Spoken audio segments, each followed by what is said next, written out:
हरिओम। मैं S L Dangi. आज आपको बताऊंगा रिले के बारे में कि रिले कैसे काम करती है और उसके इंटरलॉक वगैरह कैसे क्लोज होते हैं। तो ये जो आप देख रहे हैं ये एक रिले है।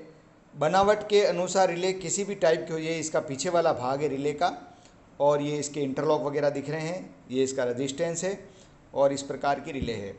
ये PC8 टाइप की रिले कहते हैं इसको, PC8। वैसे और भी कई प्रकार की रिले होती है, कॉमेट टाइप की होती है, वोमा टाइप की होती है और और भी बनावट के अनुसार कई तरह की रिले हो सकती है। तो ये इस रिले के बारे में हम देखेंगे कैसे इनर्जाइज होती है और कैसे डी इनर्जाइज होती है, आज देखेंगे। तो ये जब इनर्जाइज और डी इनर्जाइज हमको देखना है तो इसका ये जो है इसका अंदर इसके कॉइल है, इसके स्क्रू लगे रहते हैं और यहाँ पे सील रहता है। इसको हमको स्क्रू को खोल के थोड़ा सीखना पड़ेगा। तो ये स्क्रू को मैंने खोल दिया है। वैसे ये सील भी रहते हैं तो सील को तोड़ के खोल सकते हैं। और अब इस ढक्कन को बाहर निकाल देंगे।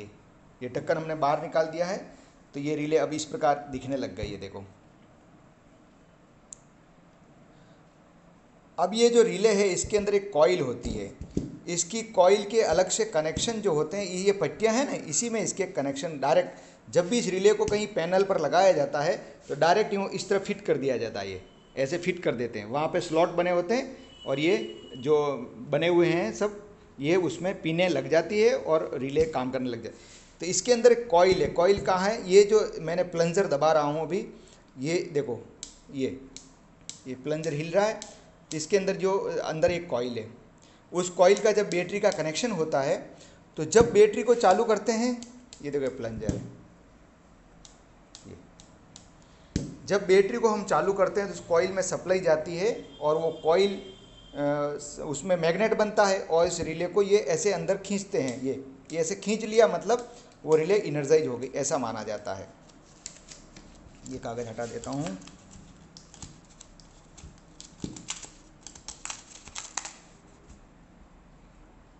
ये थोड़ा जंग वंग लगने का था, इसके लिए कागज़ लगा के रखा था।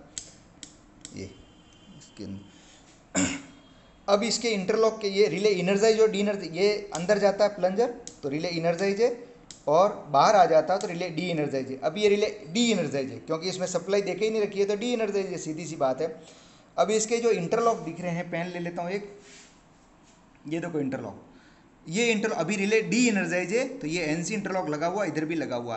तो यहाँ पे ये टर्मिनल है, ये जो टर्मिनल है, ये इस टर्मिनल पे एक कनेक्शन होता है। ये एनसी इंटरलॉक के द्वारा सप्लाई बाहर निकल के इस टर्मिनल के द्वारा वापस बाहर निकल जाती है, जैसे सर्किट में होता है ना, वो बाहर निकल जाता है। तो यहाँ पे ये सभी देखो एनसी इंटरलॉक है, ये सभी, ये भी एनसी है, ये भी एनसी, ये भी एनसी। ये जो इंटरलॉक दिख रहा है एनो इंटरलॉक, अभी खुला हुआ दिख रहा है, तो एनो इंटरलॉक है, ये एनो इंटरलॉक है। जब रिले इनर्जाइज होगी तो एनसी खुलेंगे और एनो इंटरलॉक क्लोज हो जाएंगे। देखो एनसी सब खुल गए और ये एनो जो थे वो क्लोज हो गए। इस प्रकार रिले के एनो और एनसी इंटरलॉक काम करते हैं। यूँ कहें कि एनो इंटरलॉक रिले इनर्जाइज होने पर क्लोज होता है, ये देखो ये क्लोज हुआ, नीचे वाला जो है एनो इंटरलॉक है, और जो एनसी इंटरलॉक होते हैं वो खुल जाते हैं। इस प्रकार रिले को हम पहचानते हैं। कभी भी सर्किट में देखेंगे तो ये रिले के जो इंटरलॉक है ना, सर्किट में बता के रखे हैं अलग अलग ब्रांच पे, तो वो जो अलग अलग ब्रांच पे बली हो लेकिन इस रिले के अंदर ही रहते हैं। ये सब इंटरलॉक इसके रिले के अंदर ही रहते हैं, इधर भी है, इधर भी है, ये इंटरलॉक है, ऐसे दिखती है। ये प्लंजर है, इसको दबा के हम चेक करते हैं कि रिले इनर्जाइज है कि डी इनर्जाइज। प्लंजर अंदर पहले से ही दबा हुआ तो रिले इनर्जाइज है, नहीं दबा हुआ हमने दबाया तो रिले डी इनर्जाइज है। इस रिले को कभी भी वेज करना हो तो कैसे करेंगे? वेज करने के लिए ऐसे इसको दबा देंगे, प्लंजर अंदर दबा और ये जो प्लंजर है दबा और यहाँ पे एक लकड़ी का कुछ भी गुटका लगा देंगे रिले। अब ये प्लंजर नहीं दबता है, देखो ये प्लंजर मैं दबा रहा हूँ तो ये नहीं दबता, मतलब रिले वेज हो गई। वेज का मतलब है इनर्जाइज कंडीशन में हमने इसको रख दिया। वेज का मतलब ये है इनर्जाइज कंडीशन में छोड़ दिया, क्योंकि ये कॉइल खराब हो गई थी इसलिए इनर्जाइज नहीं हो रही थी, तो हमने इनर्जाइज कंडीशन में इसको वेज कर दिया। तो ये हुई PC8 टाइप की रिले। अब माना कि इस रिले का नाम है क्यू, रिले को हमेशा क्यू अक्षर से व्यक्त करते हैं और इस रिले का नाम है Q500, ठीक है। अब ये किसी ब्रांच पे अगर लगी, इस कोई ब्रांच है और ये इस प्रकार ये रिले की कॉइल है जैसे Q500, ठीक है। अब इस रिले के ऊपर किसी दूसरे इंटरलॉक भी हो सकते हैं, जैसे ये बैटरी की सप्लाई आती है, नेगेटिव, ये पॉजिटिव सप्लाई है और ये नेगेटिव सप्लाई है। रिले का नाम है Q500। तो यहाँ से सप्लाई आती है, ये किसी भी दूसरे रिले के नाम भी हो सकते हैं, Q32, Q75, इस प्रकार कोई भी रिले के इंटरलॉक होंगे। ये दोनों रिले जब इनर्जाइज होगी, एनो इंटरलॉक यहाँ क्लोज होंगे और ये रिले इनर्जाइज होगी। अब Q500 के इंटरलॉक भी किसी और जगह हो सकते हैं।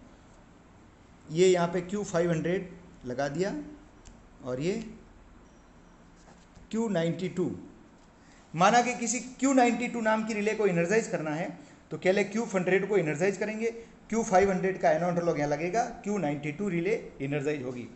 अब कोई बोलेगा कि ये Q500 का एनो इंटरलॉक Q92 पर लगा है, तो ये एनो इंटरलॉक हमको लोकेशन में कहाँ मिलेगा? तो ये एनो इंटरलॉक Q500 पर ही मिलेगा।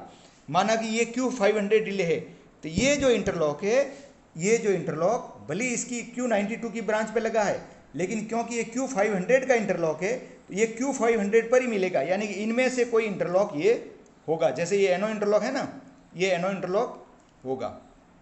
इस प्रकार आपको जानना है।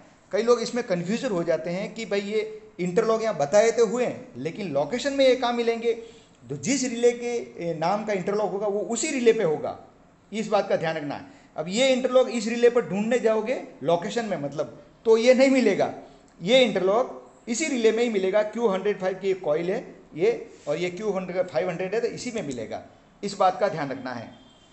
तो आज हमने देखा रिले को इनर्जाइज और डी इनर्जाइज कंडीशन कैसे होती है, कैसे पहचानते हैं, और इंटरलॉक कैसे पहचानते हैं वो देखा। और रिले क्या क्या टाइप होती है, और टर्मिनल, ये रिले के टर्मिनल है, यहाँ पे वायर का कनेक्शन करते हैं, यहाँ से सीधा जाता है, ये टर्मिनल यहाँ से निकल जाता है वापस। इस प्रकार रिले काम करती है। ये रेजिस्टेंस भी हर एक रिले में रहता है। पहले रिले पूरे वोल्टेज से इनर्जाइज होती है, पूरे करंट से इनर्जाइज होती है, बाद में रेजिस्टेंस के द्वारा इसको थोड़ी कम सप्लाई मिलती है ताकि ज़्यादा सप्लाई से वो इनर्जाइज नहीं हो। तो शायद अब आपको रिले के बारे में और एनो इंटरलॉक और एनसी इंटरलॉक के बारे में काफ़ी कुछ समझ में आ गया होगा। धन्यवाद।